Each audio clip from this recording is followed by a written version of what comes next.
Sir, kumusta ang Senado po ngayon? Well, sa awa ng Diyos, it's been a long day.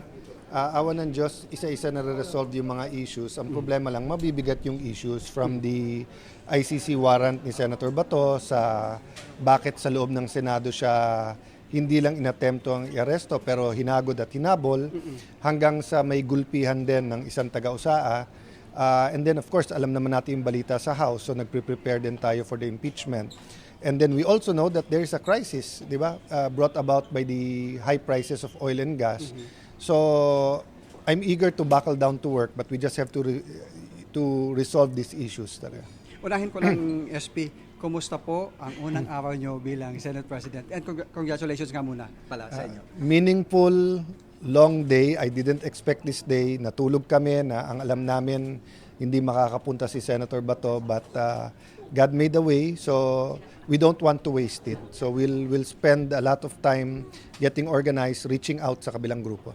Napuno ng sorpresa, ng mga heart-pounding na eksena kanina at nabalot ng tensyon ang Senado sa unang araw ninyo bilang Senate President.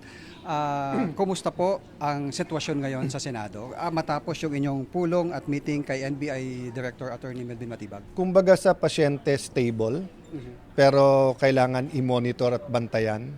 At yun nga, no, we have to focus on we have to take care of issues like corruption, accountability, yung impeachment, etong Senate leadership, etong nangyari with NBI.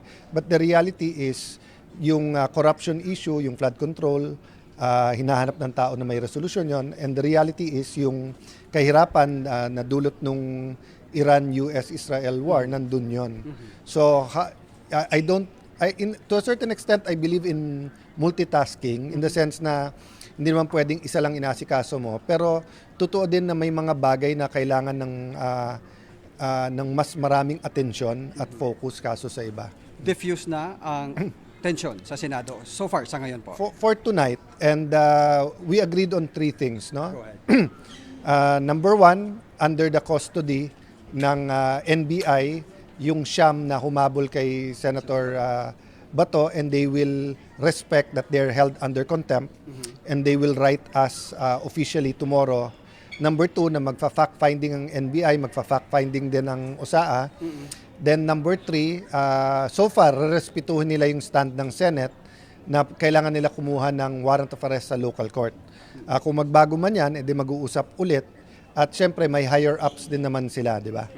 Si Senator Bato nandito pa or nakauwi na? Nandito si Senator Bato, nagde-decide siya whether dito muna siya or kung safe umuwi.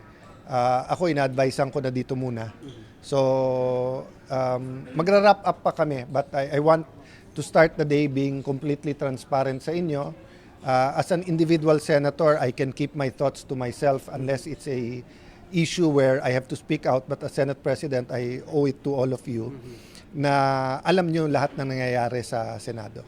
Pang huli na lang po, may binanggit kanina si Attorney Melvin Matibag na tulad ng sinabi nyo, under sa custody nila yung Siam, pero sa kabilang dako, hindi naman nila i-effect yung pag-arrest kay Senator Bato. Nagkaroon ba ng palit-ulo? Hindi po.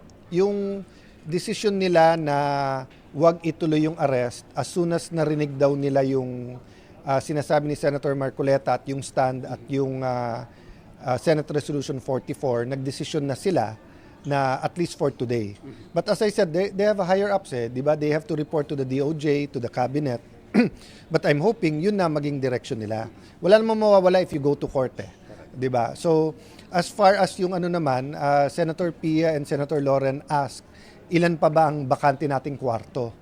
At dahil meron pa tayong detained dito, hindi rin naman. And then ang naging appeal lang naman kasi ni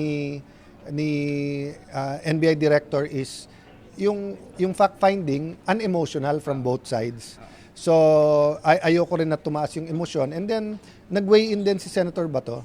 Ayaw niya lang na mangyari to sa Senado, but as far as yung physically siya sarili niya, I think somehow napatawad naman niya. Patanong lang, nakipag-coordinate na po ba ang House leadership sa inyo? Wala pa. I'm still meeting the staff right after this.